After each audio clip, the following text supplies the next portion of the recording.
Abhilashi University. Admission start for 2020 and 21.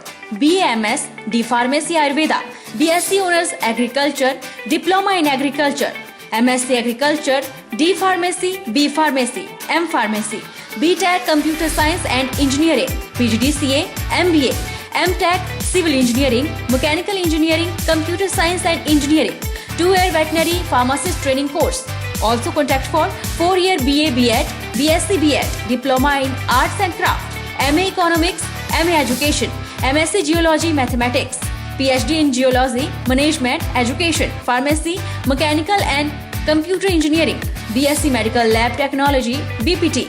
Contact for admission. Abhilashi University, Chalchawk, District Mandi, Himachal Pradesh.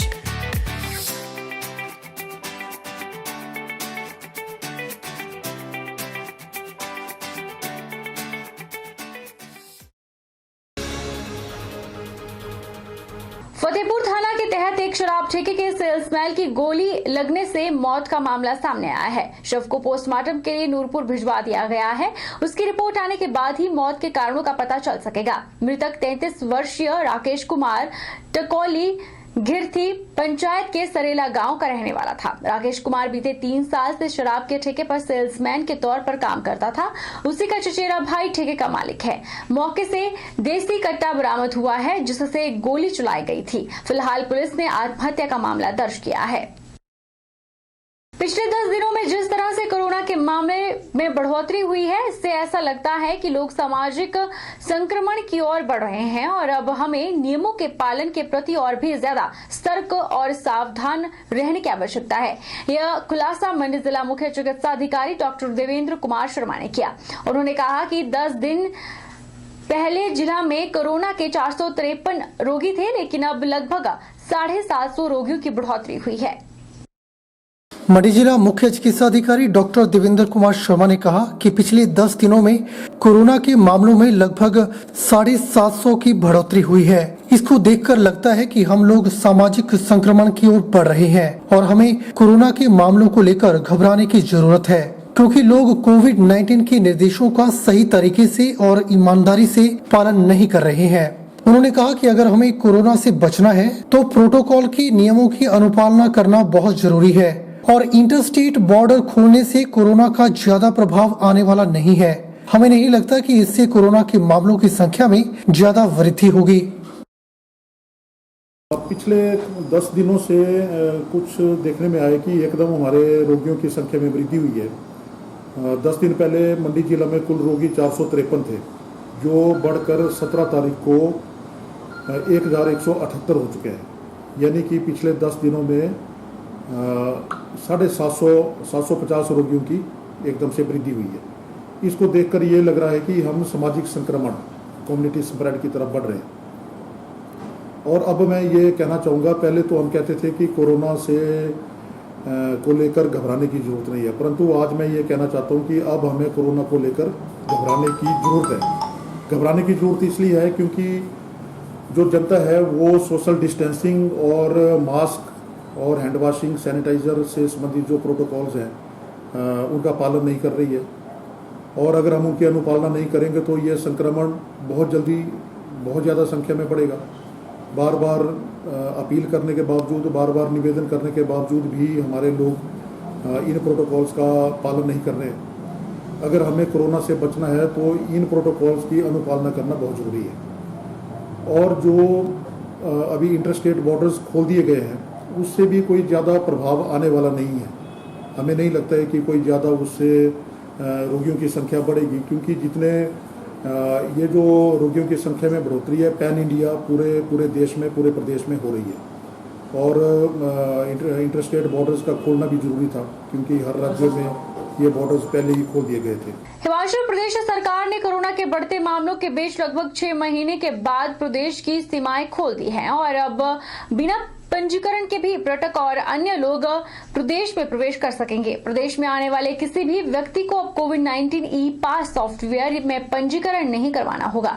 वहीं मंडी शहर के आम लोगों ने सरकार के इस फैसले को लेकर अपनी प्रतिक्रिया व्यक्त की।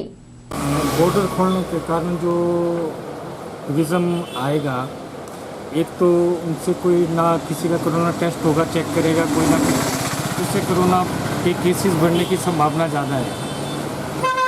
इससे बिजनेस तो नो डाउट टूरिज्म बिजनेस तो बढ़ेगा, लेकिन कोरोना के केस भी बढ़ेंगे। तो इसका बारे में सोचना चाहिए, थोड़ा टेस्ट वगैरह का थोड़ा होना चाहिए ताकि सेफ्टी बनी रहे। इसमें जो है अब जो बॉर्डर हैं वो जो है पहले सील थे, अब उनको जो है खोल दिया गया। तो उसमें क्या है कि आवाजाही जो है मतलब व्हीकल की भी फ्री हो गई है, और साथ में जो लोग आ रहे हैं उनको किसी भी पास लेने की कोई ज़रूरत नहीं है। तो उसमें क्या होगा कि हमारे जो है हिमाचल में अब जो है केसेस जो है दिन प्रतिदिन जो है बढ़ते जाएंगे। जैसा कि 2-4 दिन में जो है आप देख रहे हैं कि आज जो है एक एरिया में जो है 50 केस है, कभी 22 केस है, कभी 20 केस है। तो ये जो है इसी का नतीजा है। तो इसलिए जो है सरकार को ये चाहिए था कि कम से कम जो है जो बॉर्डर पे जो है जो सील किया हुआ था, तो वो जो है जो लोग यहाँ पे आते उनको जो है वो पास अपना दिखाते, थोड़ी उनकी एंट्री होती, ताकि जो है उनको भी डर रहता और हमारे जो है जिसके पास वो जा रहे हैं उनको भी डर रहता। सरकार ने तो खोल दिया है, मगर सरकार ने अपने लेवल पर सोचा है, मगर ये चलो कुछ फाइनेंशियली भी सोचा है कि चलो कुछ टूरिस्ट मनाली में आ नहीं रहा, कुछ उन्होंने point of view business mind point of view से सोचा है कि ग्रीन टैक्स भी नहीं आ रहा, तो उन्होंने तो खोल दिया, मगर ये आम पब्लिक के ऊपर इसका बहुत फ़र्क पड़ेगा। अब कोरोना के केस बढ़ते जाएंगे, उसी के बीच में जीना पड़ेगा। अब कोरोना हमारे आसपास ही है, बॉर्डर से भी आ रहा है, इधर से भी आ रहा है, बस अब कोरोना ही कोरोना हो जाएगा। सरकार ठीक है अपनी जगह, मगर सरकार ने क्या सोचा क्या नहीं सोचा ये हमारी समझ से बाहर। फिलहाल आम जनता के लिए जीना मुश्किल हो जाएगा बस, और कोरोना ही कोरोना हो जाएगा। और क्योंकि कौन कहाँ से आ रहा है, बॉर्डर खोल दिया, पता ही नहीं लग रहा क्या होगा क्या नहीं होगा। मेरी तो ये राय है। उपमंडल जोगिंद्रनगर के मझवाड़ मोहल्ला की रणाखट पर निर्माणाधीन 1200 किलोवाट पन विद्युत प्रोजेक्ट के निर्माण पर ग्रामीण मुखर हो चुके हैं। आरोप है कि निर्माण कार्य के दौरान रणाखट पर किए जा रहे खुदाई के कार्य से खड्ड में पानी का बहाव का रुख बदल चुका है। इससे साथ लगती टीकरू पंचायत की उपजाऊ भूमि पर कटाव का खतरा पैदा हुआ है। ग्रामीणों का आरोप है कि डंपिंग में कोताही के कारण रणाखड्ड में पानी के बहाव को परिवर्तित किया गया है, जिस कारण लोगों की उपजाऊ भूमि में कटाव के साथ साथ शमशान घाट के तबाह होने का अंदेशा बढ़ चुका है। लिहाजा खड्ड के किनारे उपजाऊ भूमि और शमशान घाट को सुरक्षित रखने के लिए आरसीसी क्रेटवॉल की व्यवस्था परियोजना प्रबंधन के द्वारा की जाए।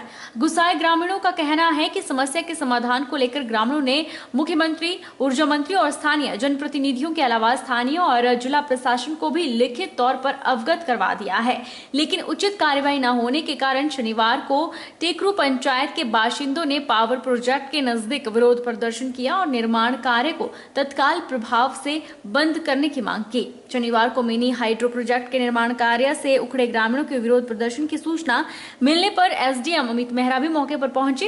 इस दौरान ग्रामीणों और परियोजना प्रबंधन की समस्याओं को ध्यानपूर्वक सुनने के बाद दोनों पक्षों को जरूरी दिशा निर्देश जारी कर विवाद को सुलझाया गया। बहरहाल बुलेटिन में इतना ही। आप देखते रहिए HP 24/7।